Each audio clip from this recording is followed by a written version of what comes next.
जयकारा शेरावाली दा बोल साचे दरबार की जय। माई मेरी सच्चियां जोतां वाली माता तेरी सदा ही जय। ख्वाहिशों को आप कितना भी पूरा कर लो, ख्वाहिशों को आप कितना भी पूरा कर लो, जिंदगी पूरी हो जाएगी मगर ये पूरी नहीं हो पाएंगी। नमस्कार, सुस्वागतम, वेलकम, अभिनंदन। मैं डॉक्टर वाई राखी आप सभी का स्वागत करती हूँ और आप सबको हिंदू नववर्ष के पहले दिन की बहुत बहुत शुभकामनाएं देती हूँ। जी हाँ, पता भी नहीं चला कि कैसे नववर्ष आ गया। भारतवर्ष में रहने वाला हर सनातनी असली नववर्ष यानी कि आज के दिन को जरूर बनाए। आप लोगों को मैं कहूंगी कि 31 दिसंबर की रात को आप नाच लें, गा लें, जितने मर्जी नए साल का स्वागत कर लें। हाँ, ये बात जरूर है कि उस दिन कैलेंडर बदलता है, पर आपका असली जो नववर्ष आता है वो कभी भी हिंदू पंचांग के अनुसार 31 दिसंबर की रात को नहीं आता। हम हिंदू जो है उगते हुए सूरज को प्रणाम करते हैं। हमारा हर पर्व तिथि और त्योहार के नाम से ही शुरू होता है, सूर्य उदय से ही शुरू होता है। रात्रि के अंधकार में नववर्ष का स्वागत हम नहीं करते। नववर्ष का सीधा संबंध सूरज की पहली किरणों के स्वागत के साथ मनाया जाता है।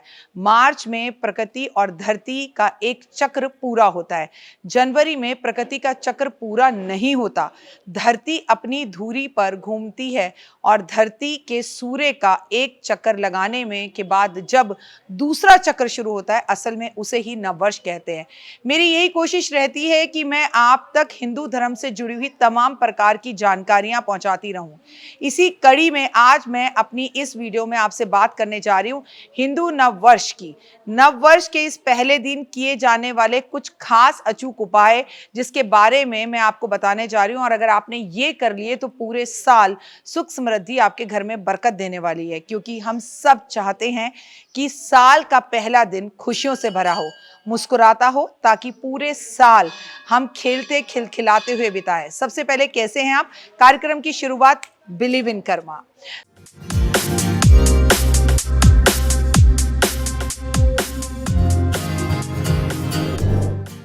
तो आप अपनी जिंदगी की शुरुआत सिर्फ कर्मों पर करें।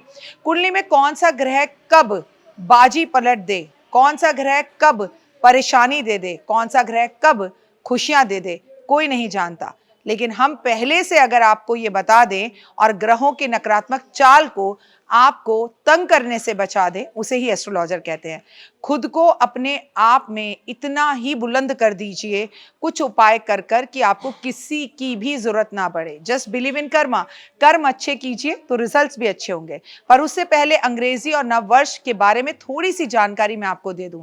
अगर वेस्ट मतलब अगर हम विदेशी देशों के आधुनिक लोगों के बारे में उनके कैलेंडर के मुताबिक नए साल की बात करें तो हर साल वो कैलेंडर जनवरी में शुरू हो जाता है। हिंदू धर्म की अगर नए साल की बात करें तो जनवरी में नहीं मनाया जाता। हाँ, लेकिन ठीक है, ये भी हम इग्नोर नहीं कर सकते कि हमारी डेट और कैलेंडर्स बदल जाते हैं। दरअसल हिंदू नववर्ष की तिथि और पश्चिम देशों के जो नववर्ष की तिथि है उनके बीच में काफी फर्क होता है। अगर हम बात करें तो वो लोग अभी तक 2025 में ही जी रहे हैं और हम लोग हिंदू नववर्ष के हिसाब से अगर बात करें विक्रम संवत 2082 की तरफ आ गए हैं। जबकि हिंदू पंचांग के अनुसार हिंदू नववर्ष चैत्र नवरात्रि के पहले दिन यानी कि 30 मार्च 2025 से शुरू हो रहा है और ये नववर्ष हिंदू कैलेंडर में विक्रम संवत 2082 के नाम से रूप से दर्ज है। इस तरह से देखा जाए तो हम उनसे 57 इयर्स आगे हैं और वो हमसे हिंदू कैलेंडर से 57 इयर्स पीछे हैं।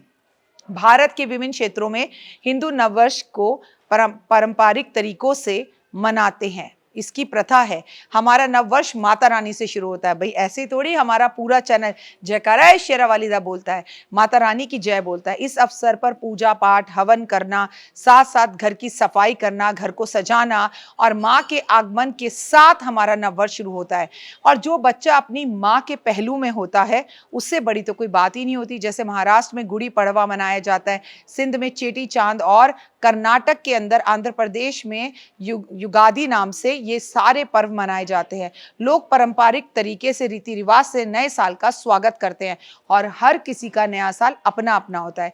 लेकिन क्या कभी आपने सोचा है कि आखिर चैत्र मास की नवरात्रि से ही क्यों हिंदू नववर्ष का प्रारंभ होता है? मैं बताती हूँ आपको। इसके पीछे दरअसल पौराणिक कथा है के अनुसार चैत्र मास के जो नवरात्रि होते हैं उसके पहले दिन देवी ने ब्रह्मा जी से सृष्टि की रचना का काम सौंपा था। इसीलिए ब्रह्मा जी ने धरती पर सबसे पहले जो चीज फेंकी थी वो जौ थे। इसीलिए नवरात्रों की शुरुआत हम जौ बीज कर करते हैं और हम जौ बीजते हैं इस 9 दिन में, क्योंकि ब्रह्मा जी ने भी जब इस सृष्टि का रचना की थी तो जौ ही सबसे पहले बीजे थे। इसी कारण से दिन संपूर्ण सृष्टि के आरंभ का प्रतीक माना जाता है।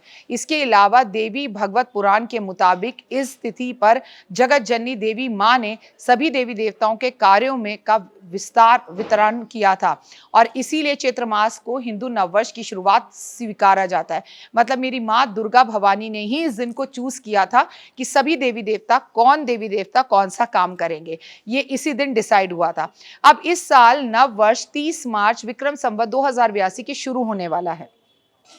हिंदू नववर्ष के पहले दिन हमें क्या करना चाहिए, आइए जान लेते हैं। पहले तो अपने माता पिता के पैर छुएं। सबसे पहले अपने दिन की शुरुआत सकारात्मक तरीके से करें और आपको सुबह जल्दी उठना चाहिए, स्नान आदि करके साफ कपड़े पहनने चाहिए और हो सके तो नए कपड़े पहनने चाहिए। इस दिन आपको नए काम की शुरुआत करने के संकेत मिलते हैं। माँ दुर्गा भवानी की पूजा करनी है, अपनी माँ का आशीर्वाद लेना है और माँ की पूजा से नववर्ष की शुरुआत करनी है। हिंदू नववर्ष के पहले दिन आपको पूजा स्थान पर घी से भरा हुआ दीपक जरूर जलाना चाहिए। ऐसा करने से जीवन में नकारात्मकता दूर होती है और आपको अपने नववर्ष की शुरुआत हमेशा जौ बीज कर करनी चाहिए। अगर आप आगे पीछे जौ नहीं भी बीजते या सिर्फ आपको लगता है कि आप दिवाली के आसपास के नवरात्रों पर जौ बीजते हैं तो आप गलत करते हैं। साल के पहले दिन जिस भी देवी देवता पर आपकी आस्था है उसका अनुष्ठान, उसकी पूजा जरूर करें और माँ के जौ बीज कर अपने परिवार और वंश को आगे बढ़ाने का मां से आशीर्वाद जरूर ले। हिंदू नववर्ष के पहले दिन आपको किसी को दान देना बहुत पुण्य होता है। आप भंडारे करें और जरूरतमंद लोगों की मदद करें तो ये बहुत अच्छा होता है। हिंदू धर्म के नए साल पर हिंदू धर्म के अनुसार आपको बहुत ज्यादा जरूरी है कि आप मीठा खाकर, मीठा बनाकर, पक्के पकवान बनाकर शुरुआत करें। आप इस दिन भंडारा जरूर करें। आप हिंदू नववर्ष में शुरुआत करने से पहले अगर व्रत रखते हैं माह के 9 दिन के तो बहुत अच्छा, खुद भूखा रह के दूसरों का पेट भरने की कोशिश जरूर करें। हिंदू नववर्ष के पहले दिन आपको यह ध्यान रखना चाहिए कि आपको अपने नववर्ष की शुरुआत काले नीले कपड़ों से नहीं करनी चाहिए। नकारात्मक विचार करने वाले लोगों से इस दिन नहीं मिलना चाहिए। इस दिन आपकी जेब में पैसे जरूर होने चाहिए। ऐसी भी मान्यता है कि हिंदू नववर्ष पर आपको धन उधार नहीं देना चाहिए। आपको अपनी परेशानियों के बारे में जिक्र साल के पहले दिन नहीं करना चाहिए। मांस मदिरा सेवन करने का तो सवाल ही पैदा नहीं उठता, क्योंकि इस दिन से नवरात्रे शुरू होते हैं और मां की पूजा होती है। लेकिन महिलाओं से कहूंगी अपने पति से घर में लड़ाई करके झिकझिक कर कर इस दिन की शुरुआत बिल्कुल ना करें। दोस्तों, अगर आपको अपनी पर्सनैलिटी के अंदर, जीवन के अंदर नई योजनाएं बनानी है तो अपनी नई योजनाएं और बड़े फैसलों की शुरुआत इस दिन से करें। मैनिफेस्ट करें, अपनी एक डायरी बनाएं, अपना नया कैलेंडर बनाएं और आप सोचें कि इस मार्च से लेकर अगले मार्च तक आपको क्या क्या करना है और मां के सामने वो सारी रुचि रख दें और कि मैं ये करना चाहता हूं, ये करूंगा। तो आप जानते हैं आपका जीवन खूबसूरत हो जाएगा और आपका जीवन आपको पूरे साल खुशियां देगा। इस दिन आपको अपने घर में कलश स्थापना जरूर करनी चाहिए। लोगों के घर में ताका झाकी नहीं करने चाहिए। हमेशा याद रखें, सूर्य को साक्षी मानकर, देवता मानकर हिंदू नववर्ष पंचांग की शुरुआत आपको भारतीय सभ्यता संस्कृति से या तो साड़ी पहनकर या कुर्ता पजामा पहनकर या सलवार सूट पहनकर शुरुआत करनी चाहिए और भरपूर भोजन करना चाहिए। व्रत रखा हुआ है तो फलहार करना चाहिए। हिंदू नववर्ष के पहले दिन आपको तुलसी के पौधे की पूजा जरूर करनी चाहिए, सूरज को जल जरूर देना चाहिए, माता पिता की परिक्रमा जरूर करनी चाहिए, माता पिता को नमस्कार जरूर करना चाहिए और आपको अपने पूरे घर की सफाई करके सुगंधित अगरबत्तियां लगानी चाहिए। और पूरे घर के लिए आज के दिन आप राशन खरीद सकते हैं, चावल खरीद सकते हैं और सबसे बड़ी बात, इस दिन आप अपने घर के लिए चांदी या सोने की कोई चीज भी जरूर खरीदें जिससे आपके जीवन में खुशहाली आएगी। महादेव पर गंगा जल अर्पण जरूर करें और ओए होए, आप जब भी माता रानी की पूजा करेंगे तो सबसे पहले गौरी पुत्र गणेश मिलाऊं। ये साल हमारा हनुमान जी के साथ शुरू होता है।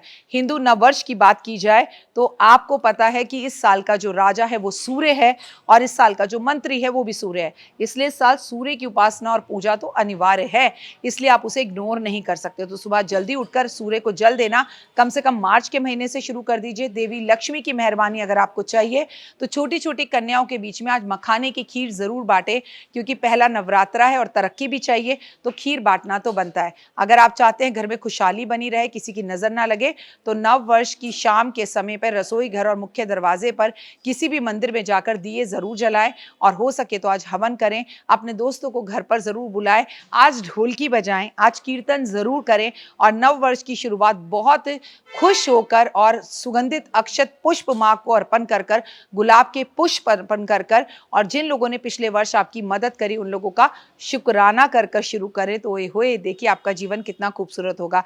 आपका ये नव वर्ष विक्रम संवत 2082 प्लस 2025 बहुत अच्छा रहे, ऐसी मैं प्रभु से कामना करती हूँ। नव वर्ष की हार्दिक शुभकामनाएं, आपका जीवन खुशियों भरा हो। और याद रखिए, प्रकृति की पूजा सबसे बड़ी पूजा, तो पेड़ पौधे लगाइए और पेड़ पौधों की जमकर सेवा कीजिए। फिलहाल मुझे दीजिए इजाजत, अपना और अपनों का रखिए खास ख्याल।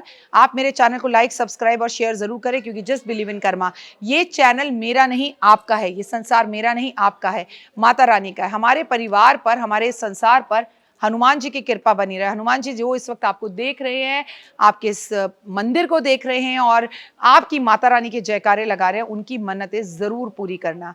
उम्मीद है आपको ये कार्यक्रम पसंद आया होगा। फिलहाल के लिए ओए होए, जय माता दी।